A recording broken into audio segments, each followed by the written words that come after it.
Di tengah dinamika risiko global, kondisi perekonomian Bali relatif stabil.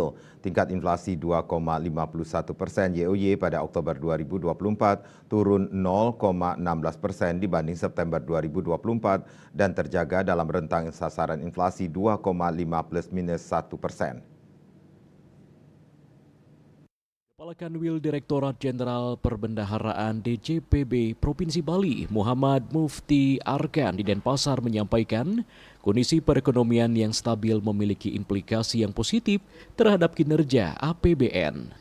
Pendapatan negara di Bali sampai dengan 31 Oktober 2024 telah terrealisasi sebesar 18,04 triliun rupiah atau tumbuh 21,6% YoY. Penerimaan negara tersebut dikontribusikan oleh penerimaan pajak sebesar 13,92 triliun rupiah atau 76,9% dari target 16,86 triliun rupiah.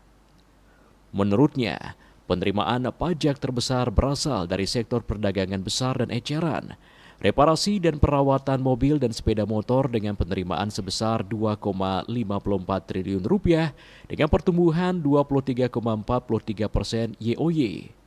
Penerimaan negara juga didukung penerimaan bea dan cukai sebesar 1,13 triliun rupiah, tumbuh 25,61% YoY, yang dikontribusikan oleh penerimaan cukai minuman mengandung etil alkohol (MMEA) 87,50%, bea masuk 10,91% dan cukai hasil tembakau 1,40%.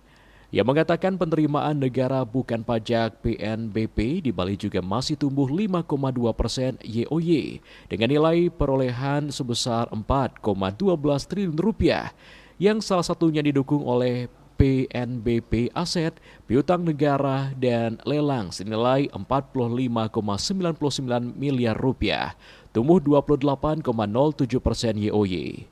Untuk mendukung program pembangunan nasional, realisasi belanja negara di Provinsi Bali sampai dengan 31 Oktober 2024 telah mencapai 19,83 triliun rupiah atau 80,6% dari pagu.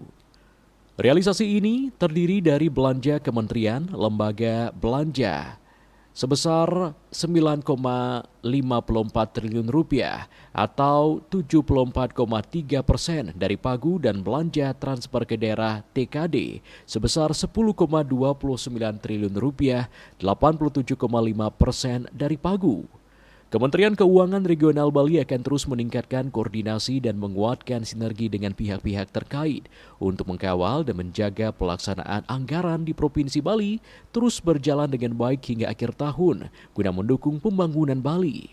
Untuk itu diperlukan perhatian seluruh pihak terkait agar terus mengedepankan integritas, akuntabilitas, dan prinsip value for money. Dengan demikian diharapkan perekonomian khususnya di Provinsi Bali semakin pulih lebih cepat dan bangkit lebih kuat. Swardike, Bisnis Bali melaporkan.